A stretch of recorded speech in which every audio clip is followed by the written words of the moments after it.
do we have? I know we started a little later. What feels good to you guys? An hour. 2 hours? An hour? So maybe talk for 40 minutes and then open up for just conversation?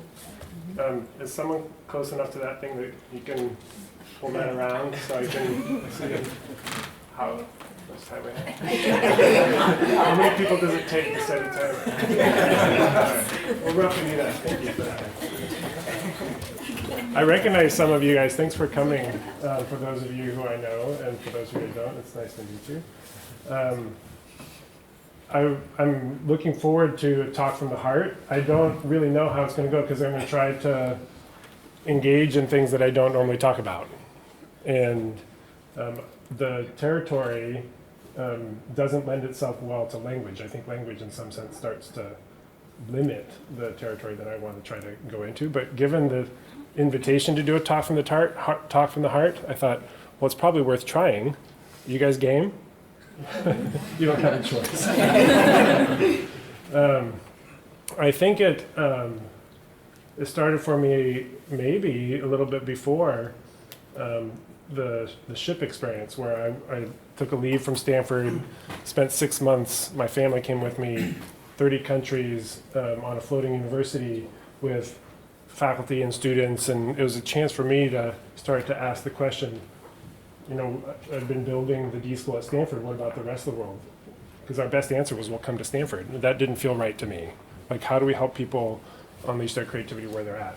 And this was a really fruitful experience for me to keep coming to Berlin every year. And so that, I found myself in this really awkward position where my entrepreneurial instinct was to build the D-School. My heart was invested in it. I put my best self in it. It happened to succeed. It was flourishing. It was like a dream place because I brought some of the people I was most inspired by to get a chance to work with every day. And then I felt something odd happen. My heart was shifting again towards global work. And as an entrepreneur or as a person, you have a question. You have a choice then. What happens when your heart goes like this? What do? You go like, well, you can stay where you're at, or you can follow your heart. I'm not sure if you listen to your inner life, if you have much of a choice.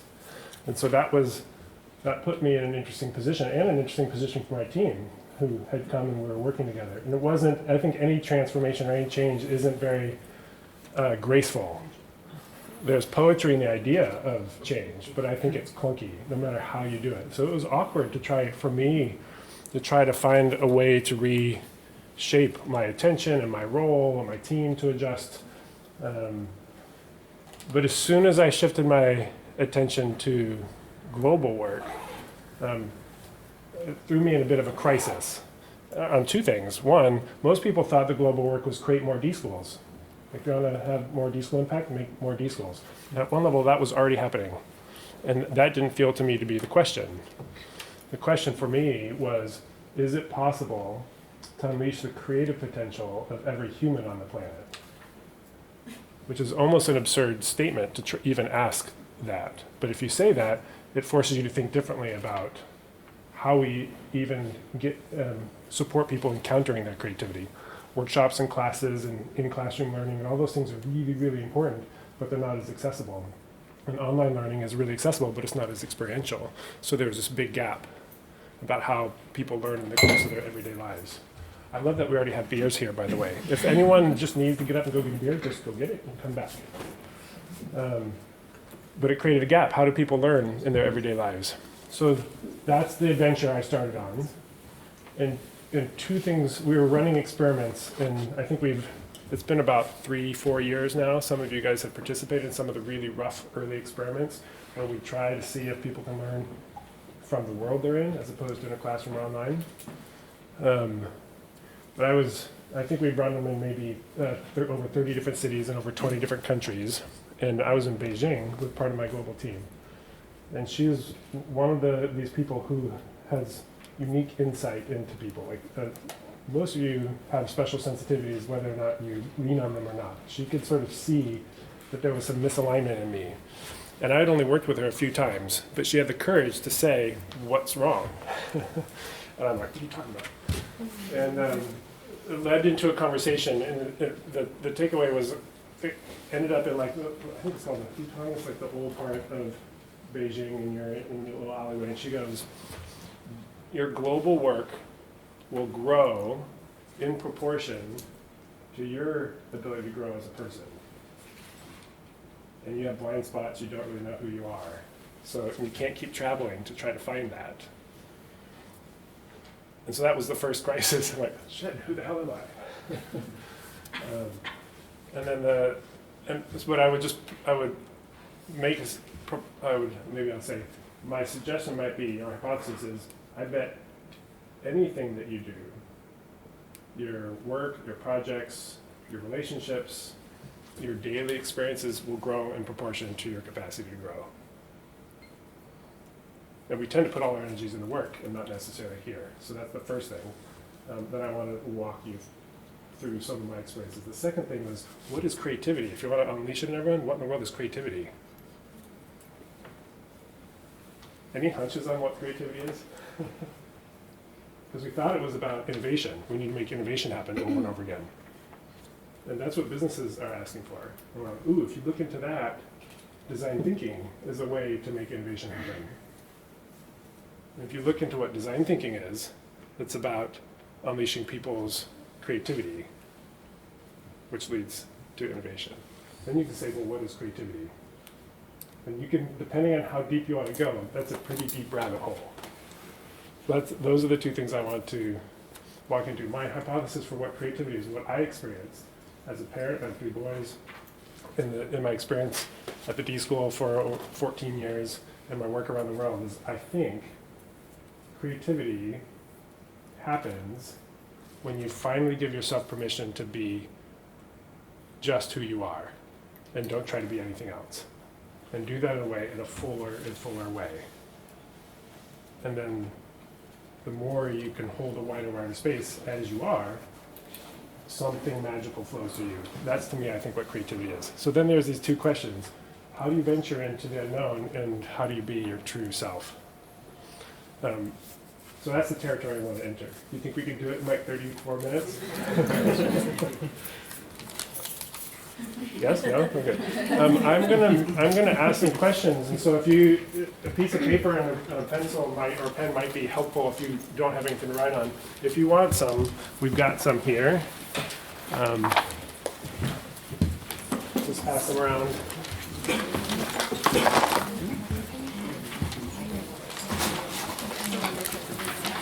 Handful. If you need a writing instrument, grab one, and then send some back.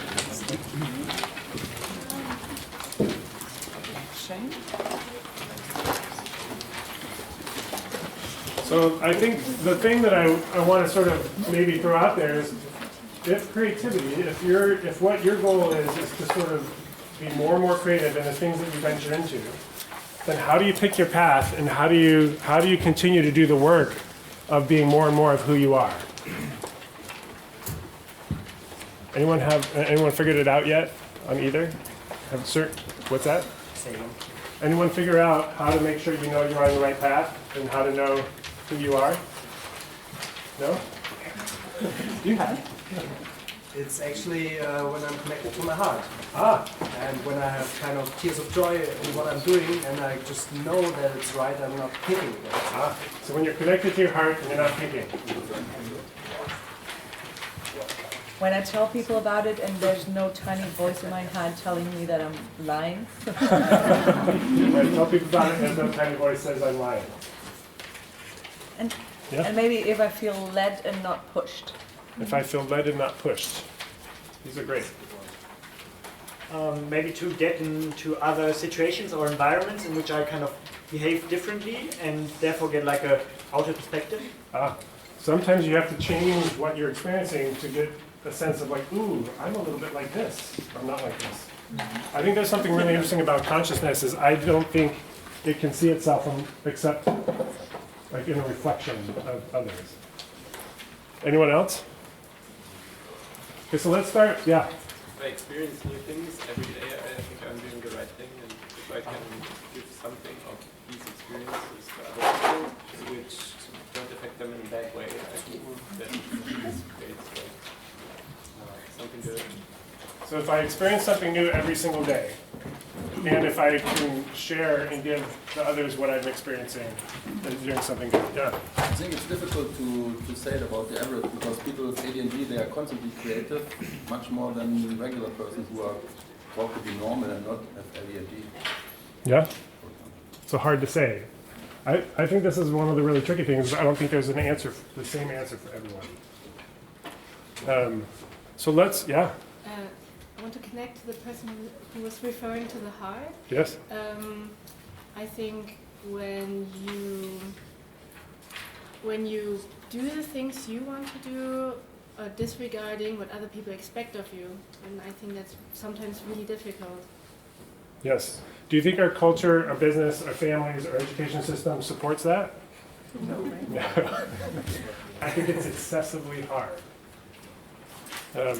So let's start with, how do you know? Yeah. I feel creative when I follow my gut feeling and when I'm completely open. It's not about newness, but when I feel I can follow the situation.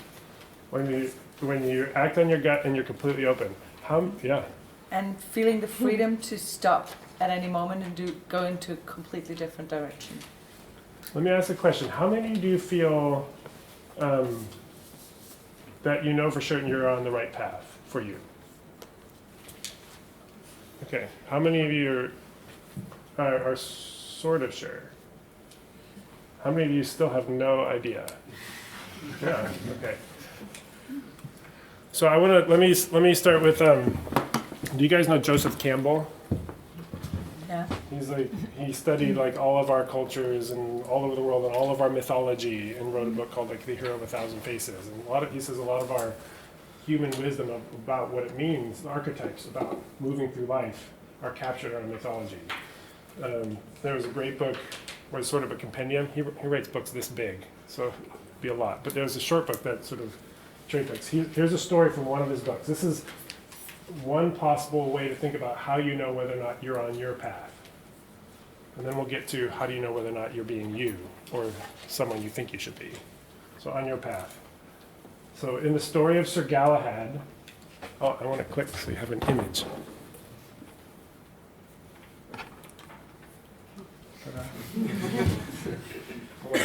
In the story of Sir Galahad, the knights agreed to go on a quest, but thinking it would be a disgrace to go forth in a group, each entered into the forest at one point or another, there where they saw it to be thickest, all in those places where they found no way or path.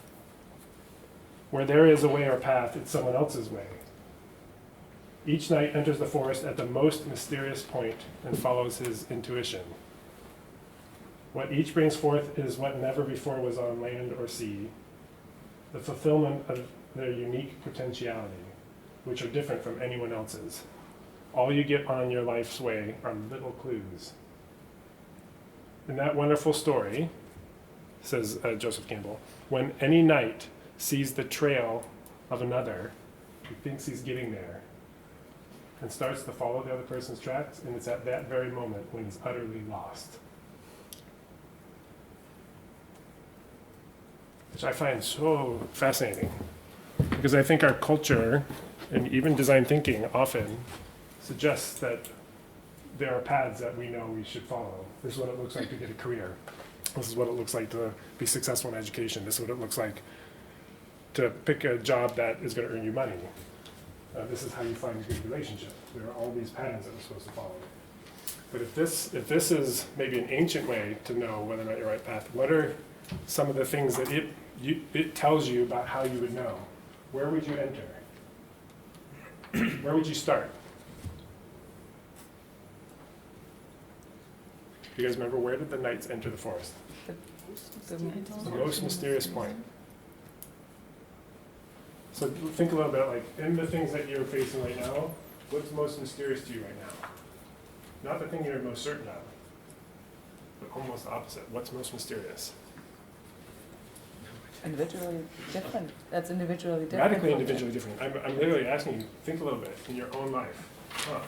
What are you like really curious about? You're like, I have no idea. And what might that tell you? Anyone have something that show up? I I will say myself, just intuitive. Yourself. Yeah. I think we're an ultimate mystery. Yeah. Where I'm afraid of. That's Yeah. interesting. People. Yeah. Typically, when we are facing an option to go somewhere, whether it's a school project or how to start in something, we go where we know. This would suggest go where you don't know. So let's say you go in the most mysterious place where it's thickest for you. Then you're on your way. How do you know? What do you pay attention to as you're moving through the world? What did they get? Familiarities and things you've already encountered. And That's what we tend to do, is we go to what's familiar. What do the knights do? Intuition. They follow their intuition, which is different than anyone else's. And what did they get? Did they get a big signpost that go this way? What did they get? Just tiny little clues. I think we tend to look for loud signals as we chart our path. I would suggest the clues we get are very, very quiet and very, very small, which has a lot to do with what you're saying about follow your intuition and be open, because you don't know what signals. I did some leadership work in Australia, and one of the women who was like one of the most successful women in this financial services firm, she says in her life it's follow the green arrows. I don't know what that means, but they're usually this little thing that comes across your path. So you can think about, if you're really paying attention and open, what are some of the things that are just really quiet that are surfacing for you?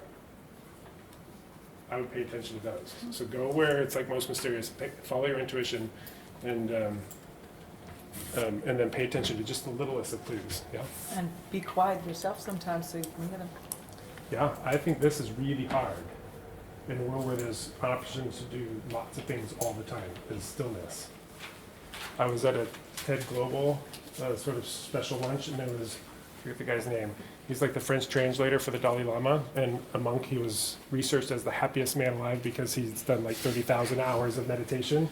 And this author named Pico Iyer, who was not Buddhist and didn't meditate or anything, but both of them said stillness was one of the most important things right now. I know some of you guys, we had a conversation around meditation. In some places in the US that'd be considered rather woo-woo. We call it woo-woo, like whoa. It's popping up everywhere. But whatever, meditation doesn't necessarily mean you sit like quietly. Everyone does some meditation. It could be swimming or hiking or anything that allows you to get out of your mind and be still. And then finally, so go where it's most mysterious. Follow your intuition, which we're going to talk a little bit about. How do you know what your intuition is? Pay attention to the littlest of clues. And then what was the last thing we got from that story? The second you follow somebody else's path, you've lost yourself. Yeah, and we know what that feels like. You find something like, oh, phew, finally. This is the way to go. And if it's someone else's path, that's the very moment you're most lost. Okay. So that's to me one of the things that I'm starting to find when I'm venturing into trying to find what my path is, let's say tackling something about unleashing creativity at a global scale, I'm going where my biggest questions are, not where I'm familiar. And I'm leading from here, not from here, which we'll talk about. And paying attention to the smallest things, which means you have to be open for the unexpected. And then if I hear other people trying to explain it, or they think that they know the answer, I listen to it for sure, but ultimately I'm the one who has to follow my own path. So it's an opportunity in almost every situation you find yourself in. If it's like trying to think of life direction, or what to do this weekend, or how to work on a project, you use the Sir Galahad's little strategy and see what that shows you as an alternative. Okay. So I think I want to talk a little bit about how do you, if you can get to a place of stillness, how do you make your decisions? How do you listen to that intuition? Do any of you guys have good strategies for that? Yeah. Like a daily reflection. How does that go for you? Very well. Okay. Last question, what do you do? Is it in the mornings, at the end of the day, do you write it down? Do you? Yeah, it's kind of like a journal in the evening. Okay. And different categories I want to fill out. So like lessons I learned, 5 great things on the day, or happy moments. Yeah.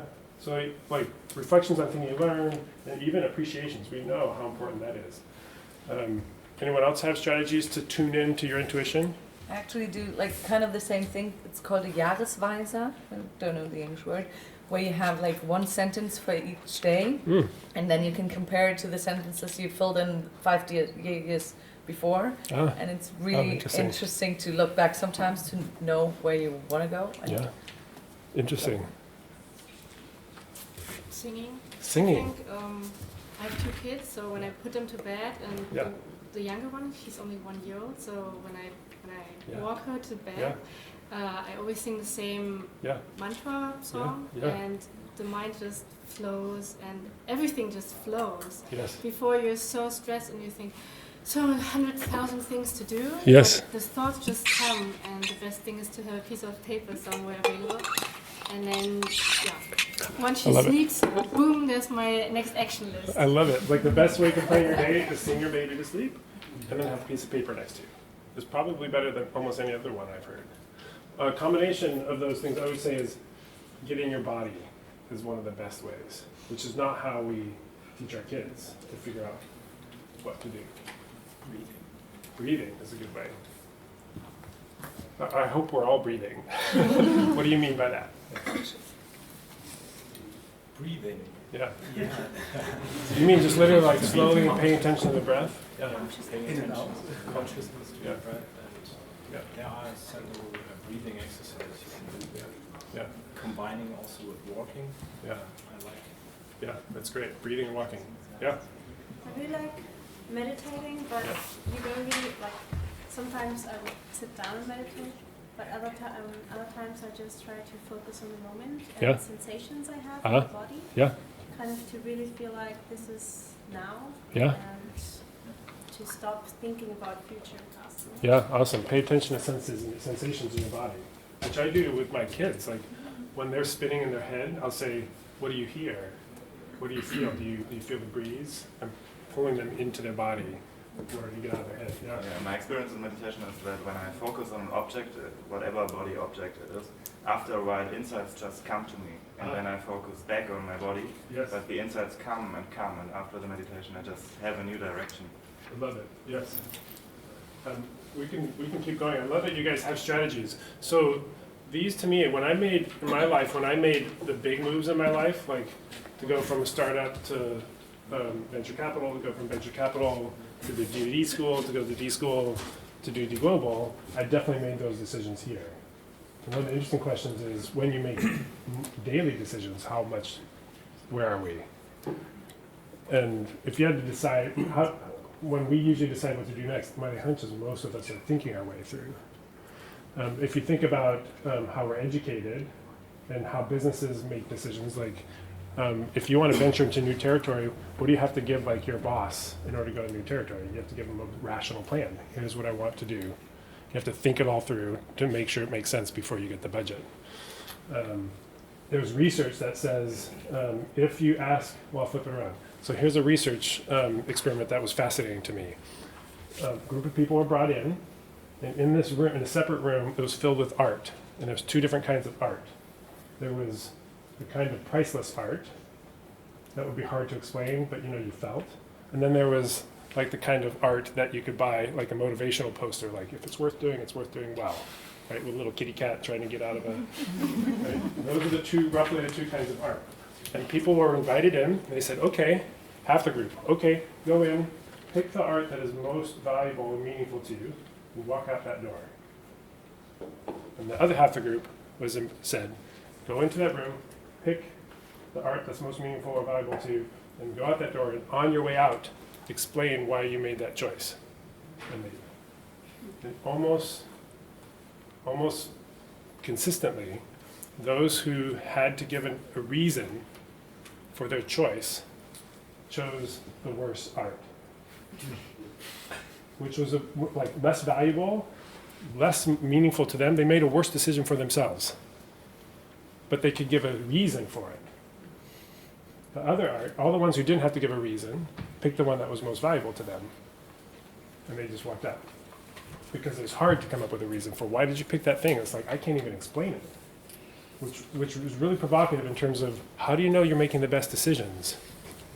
If we feel like we have to justify our decision to others and give a reason, my guess is you'll come up with the one that is the most reasonable, not necessarily the one that's most viable or good for us.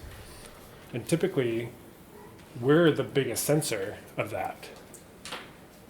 We want to make a decision that we can justify and reason to ourselves as well. And we're often the biggest culprits in our own way of making the best decision. So what I'm working on with my boys is an example. Yeah. What was the recent like? It's like, it would be something, you mean the one they, Yeah, in the when they research, it'd be something like, I picked this one because when I was young, this happened to me. I didn't take the test, but when I was young, my father had these types of motivational posters in the basement, and I remembered him, and it helps me remember to do my best. Right? It's a good story. Okay. And how do you say if art is good or bad? What do You you told me they're choosing the worst piece of art, but how do you say which art is good and which is bad? Yeah, I think that's a very fair critique. Yeah, but I think afterwards you could ask the question, if you didn't have to give an explanation, is that the one you really wanted? You'd be like, no, but I didn't give an excuse. Here's the reason for it. But it just reveals to me how our culture usually reinforces our way of decision making, and on a daily basis, not necessarily big ones. Is I think we disproportionately weight the head. Sometimes we pay attention to our heart, and often we ignore our gut.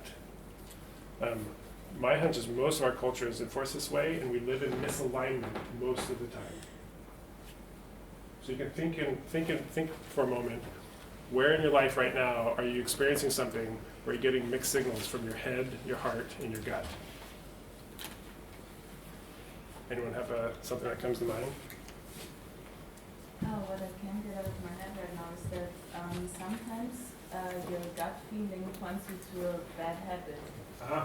And when you think about it rationally, you can say that this is a bad habit and to stop it. That's great.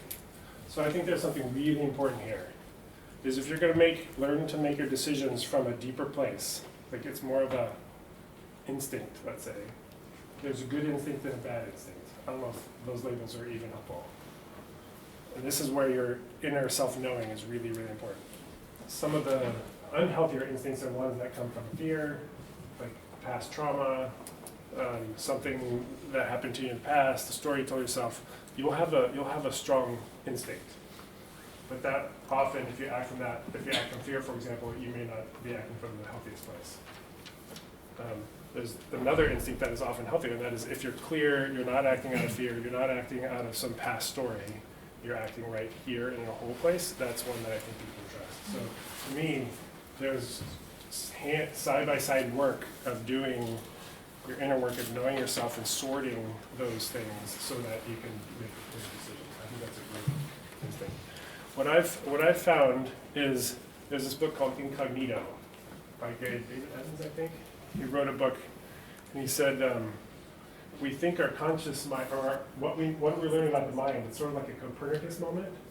So back then, we used to think that our planet was the center of the universe, and we realized that we're not the center of the universe, we're at the edge of the known universe. He says that's what's happening in the mind right now. Is we think our conscious, rational minds is in the center of the known mind, and we're the one driving the bus. But what we're learning about the mind is our conscious, rational mind is on the edge of the known mind, and it's the last to find out.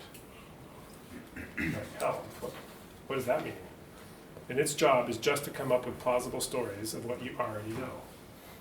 So the mind that we use is not necessarily the best used in the driver's seat, it's best used trailing to come up with a story of what you know deeply. And we tend to put it first. So what I'm learning to do, for example, is if you can do the work to clarify it and have a good gut and listen to it, and then act from that gut without having to have a reason for why you're doing it, particularly to yourself, and especially to other people, and then just get moving from that. I'm talking about the little decisions, not just the big life decisions. Get moving and start being very present and paying attention to those signals and adapting as you go.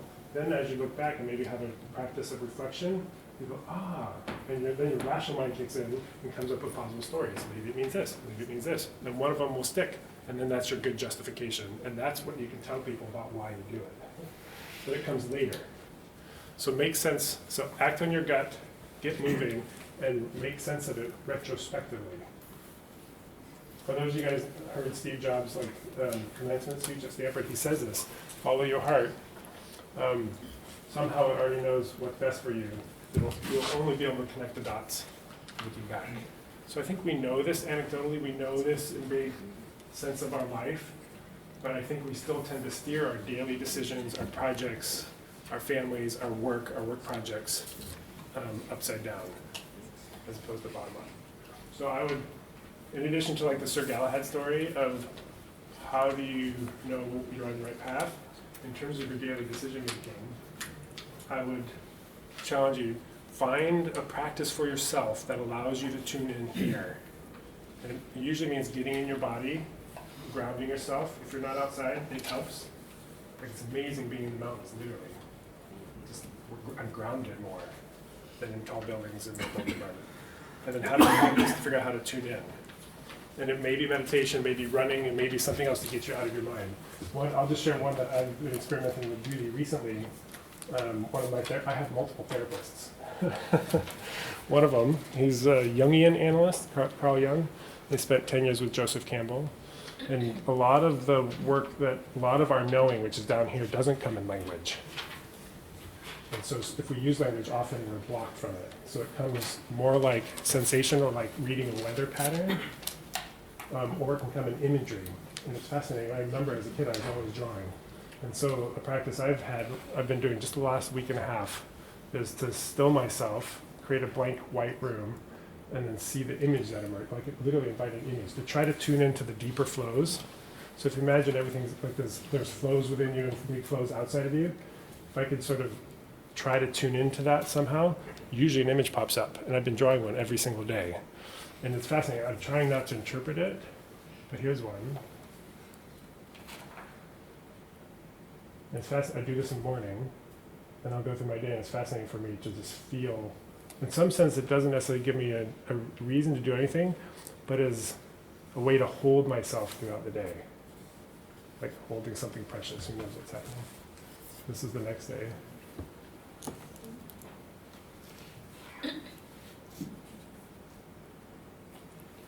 This is this morning. I think it's sort of like, oh, holy shit, I'm going to try to go looking really deep into something we can't answer with a group of people I've just barely met. That's been really interesting for me to try to play with a way to tune in here and not have to have a story up here. Okay, can I give you maybe 2 more things that I've been encountering and playing with? How is this, by the way? Is this interesting? Not interesting? For some of you, okay. I'm enjoying it. So I think so let's say you're tuning in here and you're really, this is called the soma, your body. Some of the wisdom traditions would suggest this is where your true self is. And if you live from this place, the mind ends up, we use the word midwife, the mind ends up being the midwife of that which you can flow through you. Its job is to help pull what's flowing through, as opposed to this is the one in charge, and then we ignore this. If we put this in charge and we ignore this or this, then when we miss an alignment, live in misalignment, that has to come out somewhere, that misalignment. Often in reactivity to our relationships, in negativity, or most often we absorb it in our body and it comes in disease or unhealth. You can feel it when you're in misalignment. One last thing on the head, heart, and mind. I was working with an entrepreneur. She was trying to decide, she was the founder of a company, and she was like, I have to decide. Her hunch was to hire a new CEO.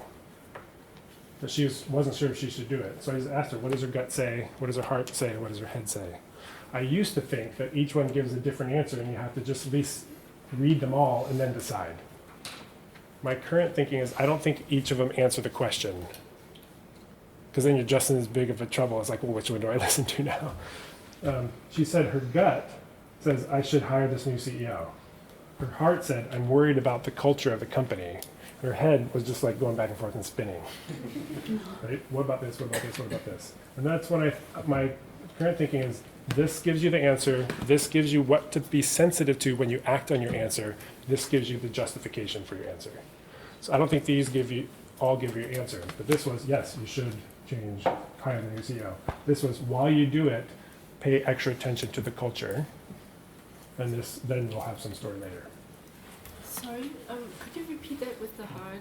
I think that, so my hunch is the gut is the only one that gives you an answer. It's the one that knows.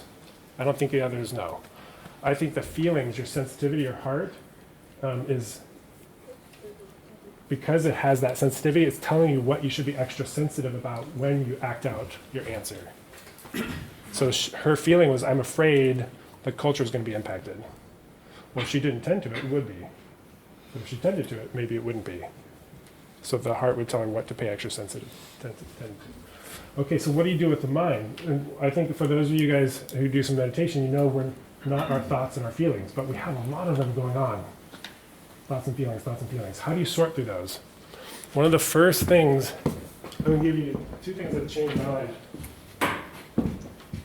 The first one was probably, what? The chair. The chair changed my life?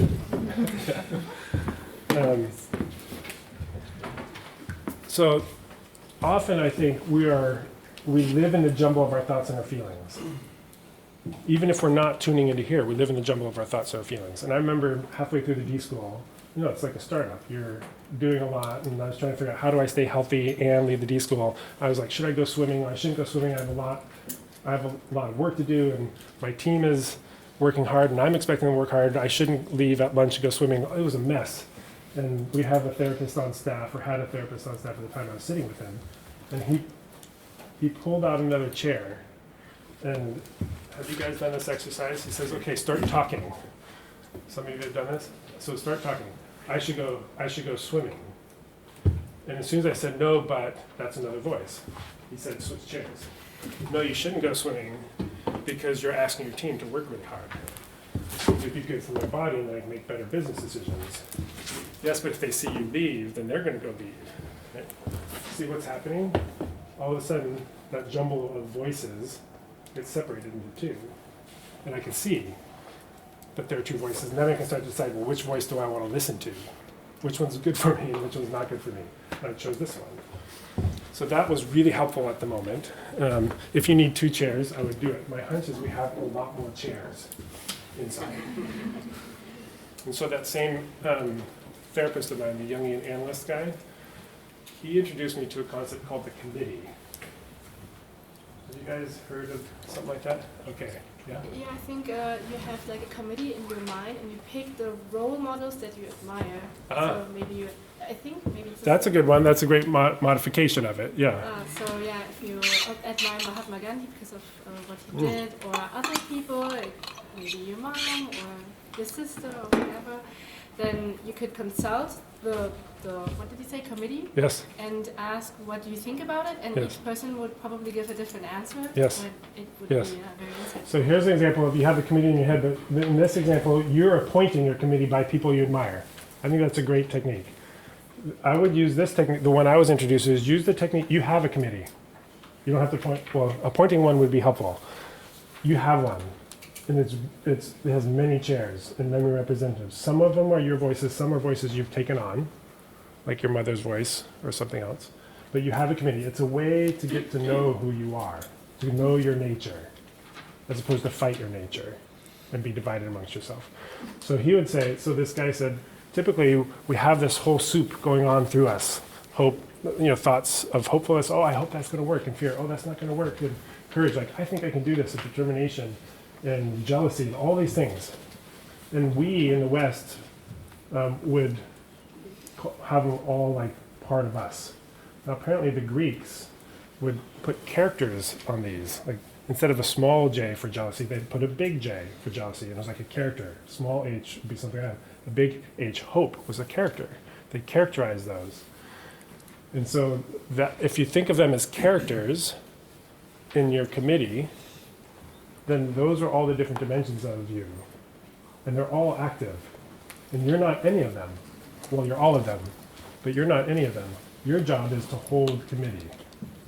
So you can, in a situation when like, it typically comes out for me in relationship, I'm in conversation with my partner, and I get reactive out of fear.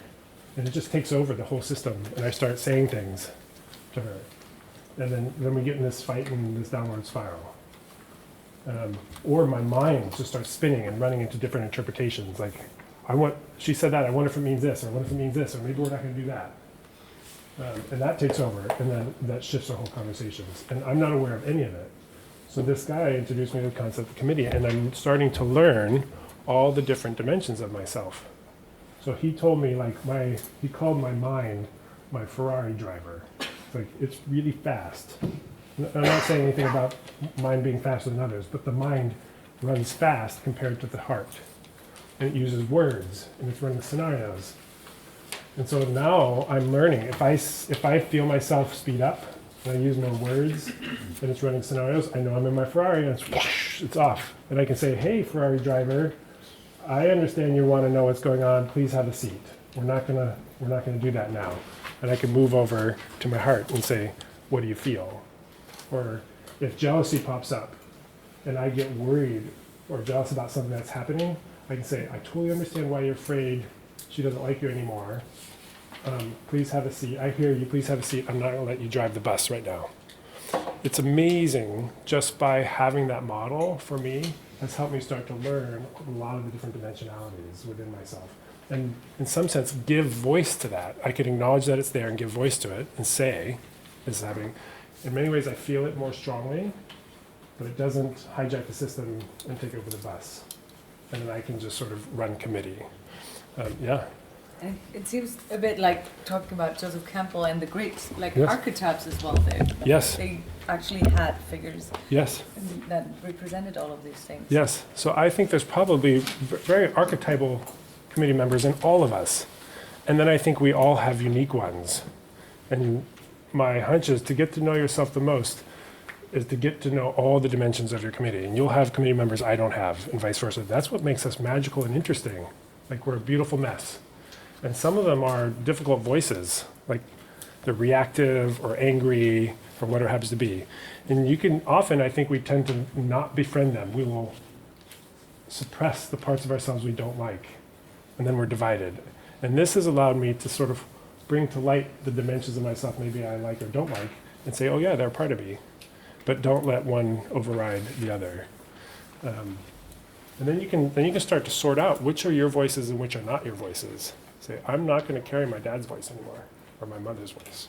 I like my mother and my father, so I carry a lot of voices. But like, who knows? Yeah. Walt Disney also had 3 persons. Oh yeah. The visionist, the visionist, critics, and yep. the doer. And the doer. You probably have those too. You guys seen the movie Pixar's Inside Out? It's like that, but imagine you have like a 24-person committee, and it's a lot. If you want a clue to committee members that are in you that you have maybe disowned and are suppressing, pay attention to your disturbances, what you're disturbed by. Any idea what that's about? Like, I was really disturbed by a lot of things in my twin brother. I'm an identical twin. There were a lot of things he did that I did that really bothered me. Had nothing to do with him. Yeah?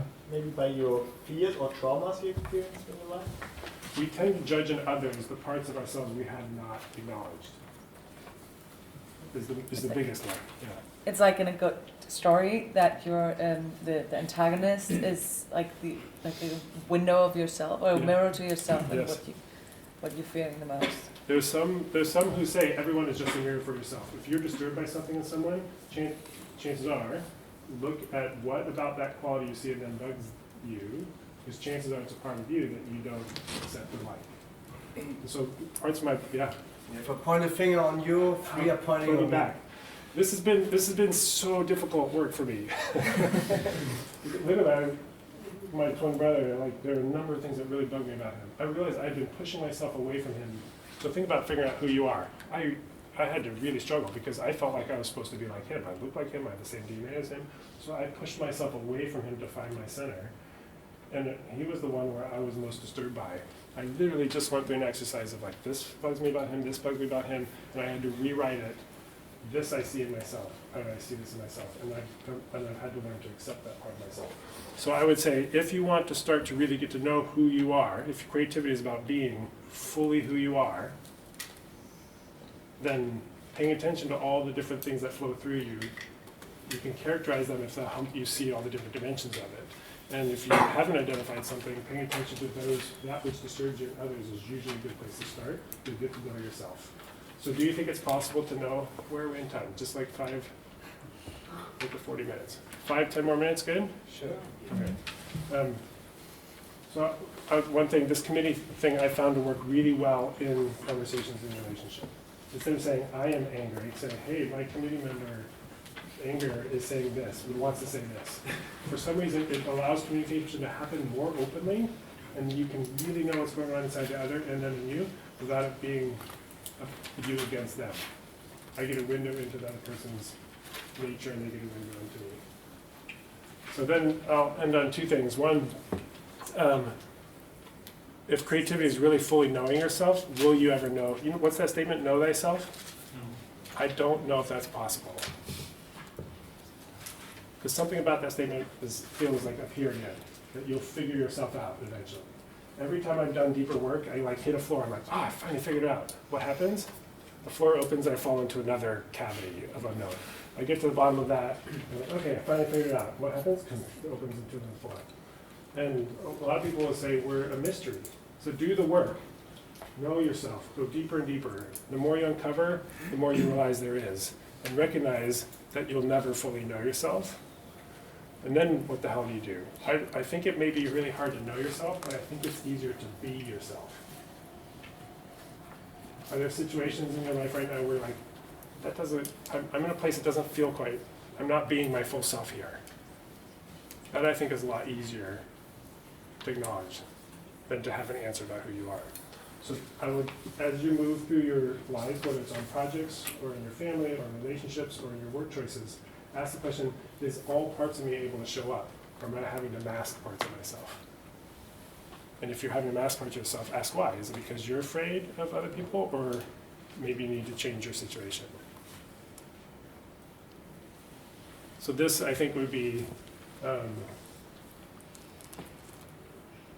instead of knowing yourself, be yourself. I heard a statement that said, if you think about growing, if we think our job is to grow into something else, we're turning every present moment in service of a moment that's not here. That the thing that we are trying to, what did he say? We are already that which we are trying to become.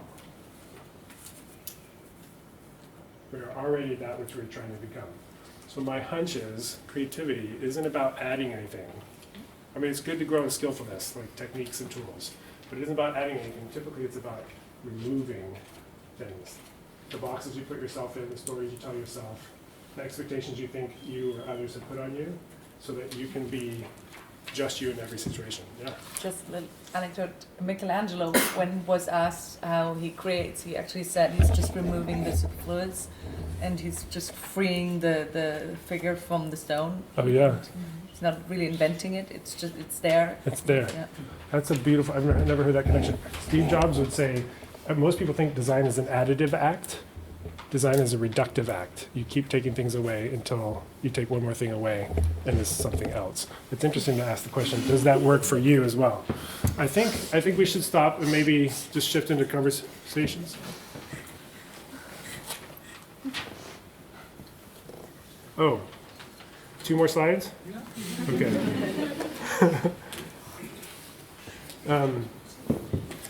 And this, so again, and the more I found that I open up and be myself,